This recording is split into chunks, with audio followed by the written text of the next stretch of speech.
മുൻ മുഖ്യമന്ത്രി പിണറായി വിജയന്റെ വീട്ടിൽ എൻഫോഴ്സ്മെന്റ് ഡയറക്ടറേറ്റ് പരിശോധന നടത്തിയതിൽ വ്യാപക പ്രതിഷേധം.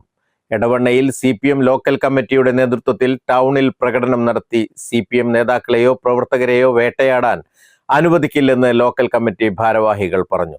സംസ്ഥാന സർക്കാരിന്റെ അറിവോടുകൂടിയാണ് ഇത്തരത്തിൽ നീക്കമെന്നും CPM ആരോപിക്കുന്നുണ്ട്.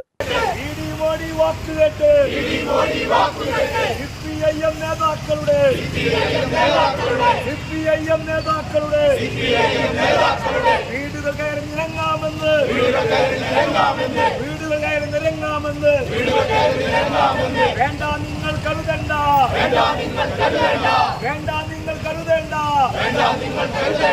അധികാരത്തിൽ ഒന്നും കാട്ടിയേ,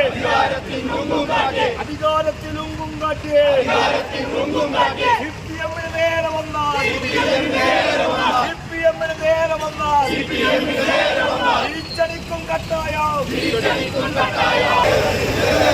കള്ളക്കേസ് കൊടുക്കാനായി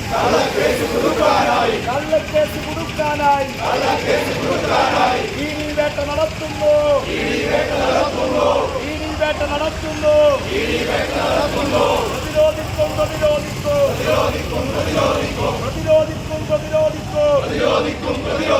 പ്രതിരോധിക്കും കട്ടായം.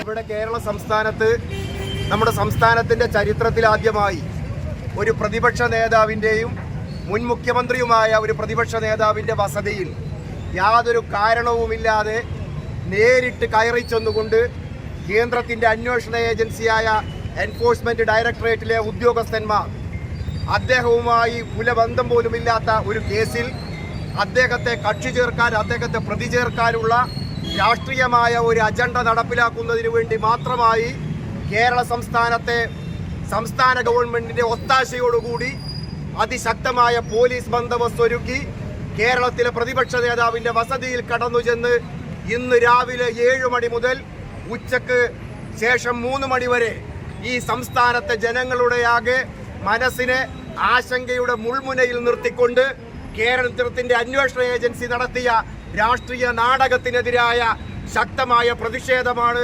എടവണ്ണ ലോക്കൽ കമ്മിറ്റിയുടെ കീഴിൽ ഇന്ന് എടവണ്ണ ടൗണിൽ ഈ പ്രതിഷേധ പ്രകടനം നടത്തിക്കൊണ്ട് നാം രേഖപ്പെടുത്തുന്നത്. കേരള സംസ്ഥാനത്തൊട്ടാകെ VD സതീശന്റെ നേതൃത്വത്തിലുള്ള ഗവൺമെന്റ് അധികാരത്തിൽ വന്നതോടുകൂടി CPIM പ്രവർത്തകരെ വേട്ടയാടാനും കേരളത്തിന്റെ ആദരണീയനായ മുൻ മുഖ്യമന്ത്രിയും CPM-ന്റെ നേതാവുമായ പിണറായി വിജയന്റെ ചോര കുടിക്കാനും വേണ്ടി കേരളത്തിലെ ഐക്യജനാധിപത്യ മുന്നണിയും കേന്ദ്രം ഭരിക്കുന്ന BJP-യും ചേർന്ന് തയ്യാറാക്കിയ രാഷ്ട്രീയ നാടകമാണ് കേരളത്തിന്റെ സംസ്ഥാനത്തിനകത്ത് ഇന്ന് നാം സാക്ഷ്യം വഹിച്ചിട്ടുള്ളത് എന്നെല്ലാവർക്കും അറിയാം. ഇന്നും ഈ സമയത്തും തിരുവനന്തപുരം നഗരത്തിനകത്ത് CPM പ്രവർത്തകരെ വേട്ടയാടുന്നതിനു വേണ്ടി ആയിരക്കണക്കിന് വരുന്ന പോലീസുകാർ ആ തെരുവീതികളിലൂടെയാകെ CPM-ന്റെ ഓഫീസുകൾ കയറിയിറങ്ങാനും CPM നേതാക്കളെ ധിക്കരിച്ചുകൊണ്ട് CPM-ന്റെ ആസ്ഥാന മന്ദിരത്തിലടക്കം കടന്നു കയറാനും പദ്ധതികൾ തയ്യാറാക്കിക്കൊണ്ട് ഒരുങ്ങിയിരിക്കുകയാണെന്ന വാർത്തയാണ് ഇന്ന് കേരളീയ സമൂഹമാകെ ഇപ്പോഴും കേട്ടുകൊണ്ടിരിക്കുന്നത്. അതുകൊണ്ട് ഞങ്ങൾക്ക് ചൂണ്ടിക്കാണിക്കാനുള്ളത് VD സതീശൻ എന്ന് പറയുന്ന കേരളത്തിന്റെ ഇതുവരെയുള്ള ചരിത്രത്തിൽ ഇന്നുവരെ കണ്ടിട്ടില്ലാത്ത രൂപത്തിലുള്ള നുണപ്രചരണങ്ങൾ അഴിച്ചുവിട്ടുകൊണ്ട് കേരളീയ സമൂഹത്തിനകത്ത് വലിയ രൂപത്തിലുള്ള തെറ്റിദ്ധാരണകൾ അധികാരത്തിലിരുന്ന സർക്കാരിനെതിരായി പടച്ചുവിട്ടുകൊണ്ട് അധികാരത്തിൽ വന്ന സർക്കാർ, ആ സർക്കാരിന്റെ നേതൃത്വത്തിൽ കഴിഞ്ഞ ദിവസങ്ങളിൽ കേന്ദ്ര ഗവൺമെന്റുമായി ചേർന്നുകൊണ്ട് നടത്തിയ ആലോചനകളുടെ ഫലമാണ് ഇന്ന് കേരളത്തിലെ സമൂഹം കാണുന്നത്.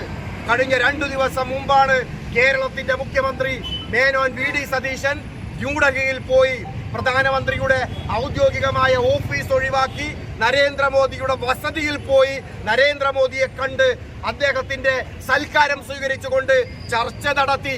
അവിടെ നടത്തിയ ഒത്തുതീർപ്പിന്റെയും അവിടെ നടത്തിയ ഗൂഢാലോചനയുടെയും ഫലമാണ് 2 ദിവസം കഴിഞ്ഞതിന് ശേഷം ഇപ്പോൾ കേരള സംസ്ഥാനത്ത് നാം കണ്ടുകൊണ്ടിരിക്കുന്നത്. അതുകൊണ്ട് ഞങ്ങൾക്ക് ചൂണ്ടിക്കാണിക്കാനുള്ളത് കേരളത്തിലെ ജനങ്ങളാകെ ഉണർന്നുകൊണ്ട് ഈ RSS-ഉം VD സതീശനും കോൺഗ്രസും ചേർന്ന് നടത്തുന്ന കേരളത്തിലെ ഭരണത്തിൽ ഇടതുപക്ഷ ജനാധിപത്യ പ്രസ്ഥാനത്തെ വേട്ടയാടാനും കേരളത്തിലെ ജനാധിപത്യത്തെ തകർക്കാനും കേരളത്തിലെ ജനനേതാക്കളെ കള്ളക്കേസിൽ കുടുക്കി ജയിലിലടക്കാനും നടത്തുന്ന ഈ ശ്രമത്തിനെതിരായി കേരളത്തിലെ ജനങ്ങളാകെ ഒറ്റക്കെട്ടായി അണിനിരന്നുകൊണ്ട് ശക്തമായ പ്രതിരോധം ഉയർത്തണമെന്നാണ് CPM-ന് വേണ്ടി അഭ്യർത്ഥിക്കാനുള്ളത്. സാറ ഗോൾഡ് അവതരിപ്പിക്കുന്ന സ്വർണ്ണ സമ്പാദ്യ പദ്ധതിയിൽ അംഗമാകൂ. സ്വർണ്ണാഭരണങ്ങൾക്കൊപ്പം കൈനിറിയ സമ്മാനങ്ങൾ നേടൂ. കൂടുതൽ വിവരങ്ങൾക്ക് ഇപ്പോൾ തന്നെ മിസ്ഡ് കോൾ ചെയ്യൂ 7012945198. സ്വാഗതം പരിശുദ്ധാഭരണങ്ങളുടെ ഈ വിസ്മയത്തിലേക്ക്. Haya gold and diamonds, Bandur and Elankur.